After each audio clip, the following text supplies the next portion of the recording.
ഇന്ന് നമുക്ക് 1-2 പരിപാടി ഉള്ളതുകൊണ്ട് പ്രത്യേകിച്ച് കറിയും കാര്യങ്ങളും ഒന്നും വെച്ചില്ല. അച്ഛന് ചോറ് കൊടുത്തു വിടണ്ട. അതുകൊണ്ട് അച്ഛനുള്ള സാധനങ്ങളെല്ലാം റെഡിയാക്കിയിട്ട് അടുക്കളയൊന്ന് ഒതുക്കി വൃത്തിയാക്കാമെന്ന് വിചാരിച്ച് അലങ്കോലമാക്കി കിടന്നാലോ.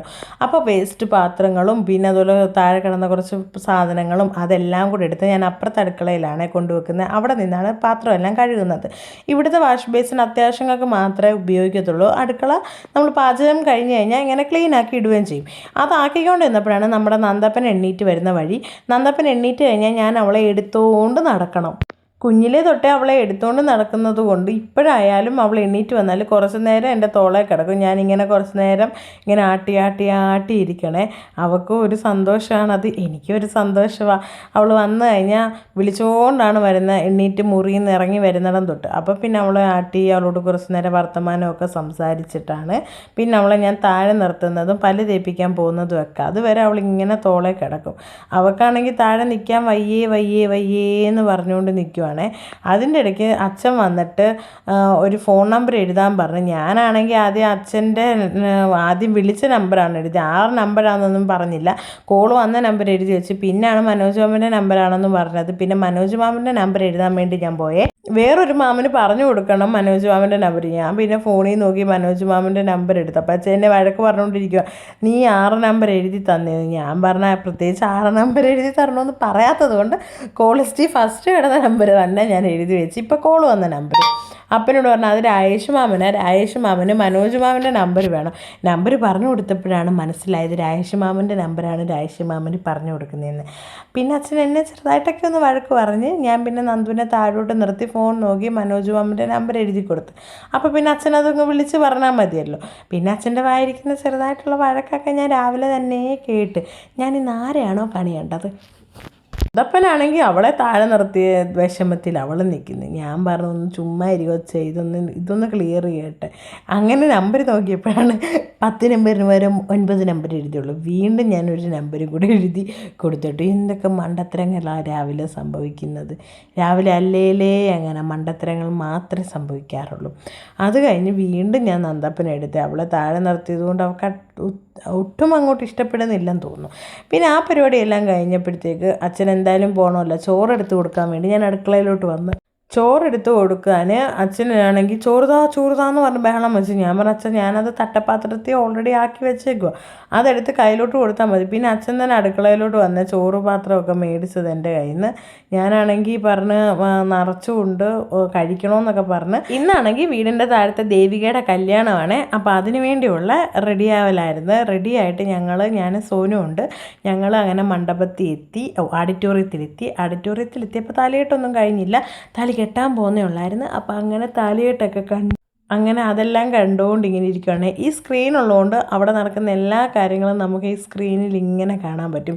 ഈ സംഭവം ഇപ്പോൾ വന്നതാണെന്ന് തോന്നി. ഇതെനിക്കങ്ങ് ഇഷ്ടപ്പെട്ട്. കാരണം ഇത്രയും ദൂരെ ഇരിക്കുന്നതുകൊണ്ട് മണ്ഡപത്തിൽ നടക്കുന്ന കാര്യങ്ങൾ ക്ലിയറായിട്ട് നമുക്ക് കാണാൻ പറ്റത്തില്ലല്ലോ.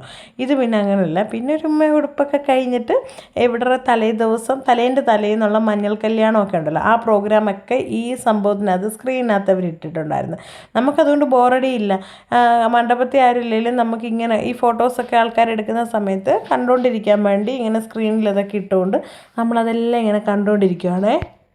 ഈ ഫോട്ടോസ് മണ്ഡപത്തിൽ എടുക്കുന്ന സമയത്ത് നമുക്കിങ്ങനെ നൈറ്റുള്ള DJ പാർട്ടി, അതുപോലെ അവരുടെ മഞ്ഞൾ കല്യാണം, അതെല്ലാം ഈ സ്ക്രീനിൽ ഇട്ടിട്ടുണ്ടായിരുന്നേ. എനിക്ക് DJ പാർട്ടി ഒരുപാട് ഇഷ്ടപ്പെട്ടു. നല്ല രസമുണ്ട് കാണാൻ, നമുക്കിങ്ങനെ കണ്ടിരിക്കും. അത് കഴിഞ്ഞ് ഇറങ്ങാൻ നേരത്തേക്ക് നമ്മുടെ സതീഷേട്ടനെ കണ്ട്. സതീഷേട്ടൻ്റെ പ്രോഗ്രാമാണ്. അപ്പോൾ കുറച്ച് നേരം സതീഷേട്ടനോട് വർത്തമാനമൊക്കെ പറഞ്ഞ് ഫുഡ് കഴിക്കാൻ വേണ്ടി ഇറങ്ങിയപ്പോൾ നമ്മുടെ അനിതകുമാരി ഇങ്ങനെ ഇരിക്കുകയാണ്. അപ്പോൾ ഞാൻ അനിതകുമാരിയുടെ ഇടയ്ക്ക് പോയിട്ട് ഞാൻ സോനി ഇപ്പുറത്തെ സൈഡിൽ പോയിരുന്ന് ആദ്യം തന്നെ ഇലയിലെ നമ്മുടെ തൊടുകറികളെല്ലാം അങ്ങോട്ട് എണ്ണിക്കൊണ്ടിരുന്നപ്പോഴാണ് നമ്മുടെ ചോറിൻ്റെ എൻട്രിങ്. ആ ചോറിനകത്തോട്ട് നമ്മുടെ പരിപ്പ് ഇങ്ങനെ ഒഴിച്ച്, എനിക്കാണെങ്കിൽ കുറച്ച് നെയ്യും കൂടെ ഒഴിച്ച് പപ്പടം പൊട്ടിച്ച് കഴിക്കാനാണ് ഇഷ്ടം. നെയ്യ് വന്ന് ഒഴിച്ച് കഴിഞ്ഞപ്പോൾ ഞാൻ പപ്പടവും കൂടെ പൊട്ടിച്ച് അതിങ്ങനെ കഴിച്ചുകൊണ്ടിരുന്നപ്പോൾ നമ്മുടെ സാമ്പാർ വന്ന്.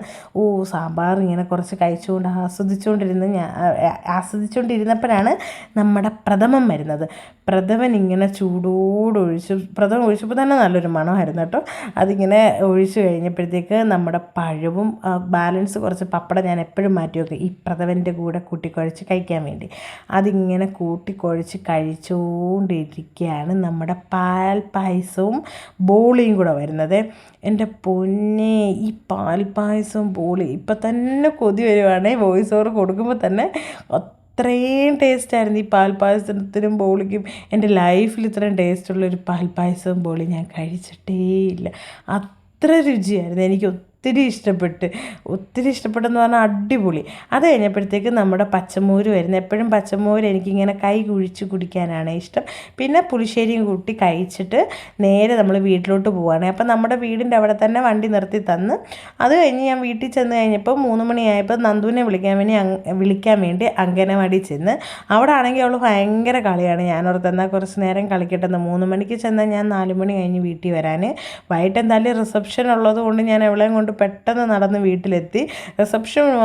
റിസപ്ഷന് പോകാൻ ഒരുങ്ങി റെഡിയായിട്ട് ഞങ്ങൾ വണ്ടിയിൽ കയറി.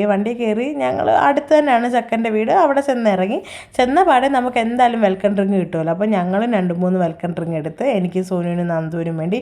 ഞാൻ പൈനാപ്പിളിൻ്റെ ആണ് എടുത്തത്. അത് കുടിച്ച് സോനുവാണെങ്കിൽ ഗ്ലാസ് ഇപ്പുറത്ത് കൊണ്ടിട്ടിട്ട്. ഇതിനകത്താണ് നമുക്ക് ഫംഗ്ഷൻ നടക്കുന്ന ഏരിയ.